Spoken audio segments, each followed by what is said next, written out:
Hey everyone, welcome back to my channel. I'm Matt. In today's video, I'm going to talk to you about the 4 things you must know before you flip a house. Now I know everyone sees house flipping on HGTV and they hear about it from friends or see it in magazines and it all seems like fun and sexy and all that stuff, but there's still a few things that are a little bit boring that you must know and you must do before you actually flip your first house. So the first thing is to get a home inspection.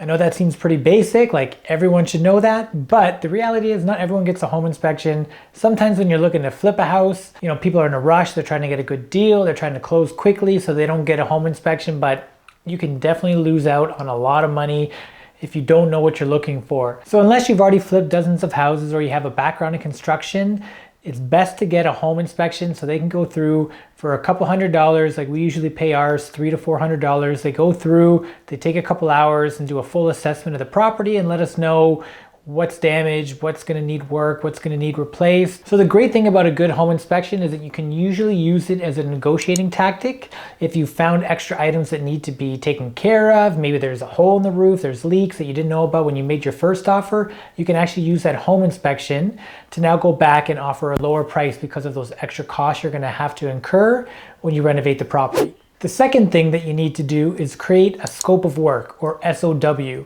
Really what a scope of work is when you're going through the property, you're writing down all of the items that need to be done: paint, trim, demolition, electrical, plumbing, HVAC. Basically an SOW is a very in-depth, itemized list of everything that you need to do to the property in order for you to get it from where it is today to where you want it to be so you can sell it on the market and get the best price that you can.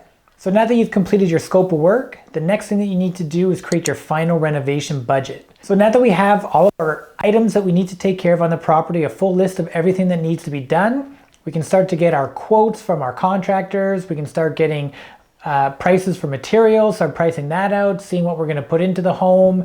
Basically, we're going to create our full budget for everything that we need to do to get the property from A to Z so we can sell it. That's going to include such things as any mechanicals like electrical, plumbing, any exterior maintenance, any demolition, all the interior painting, trim work, cabinets if you need to do that, countertops. It's also going to include any permits or anything else that you might need from the city in order to renovate the property. So once we have that full renovation budget complete, the final thing that we need to do is confirm what our resale price is going to be, our final after-market value price of the home.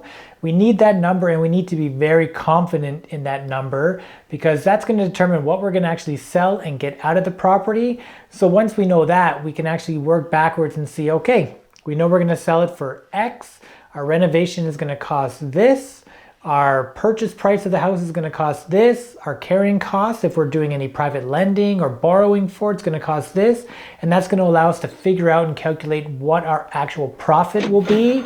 Also, we're going to probably want to work in some contingency in case we go over on costs. So we really need to make sure that we know that number, know it inside out. So being a market expert is key for this, and having good realtors and other people who can really help make sure that you're really fully aware of what the price is going to be when you're trying to sell it, because all of those things add up to determine if the flip is actually worth it based on what the profit's going to be and what the amount of work is. So there you have it, the 4 things that you need to do before you flip a house. Obviously this is an overview of these 4 things. If you actually want a more in-depth breakdown of the scope of work, creating a renovation budget, a breakdown of how to do a flip, let me know in the comments down below and I can do a video about that. Thank you so much for watching today's video. I really hope you guys got some great information out of it. Make sure you're subscribed because I'm going to have a lot more great videos in the future and you don't want to miss out on those. Thank you for watching and I'll see you next week.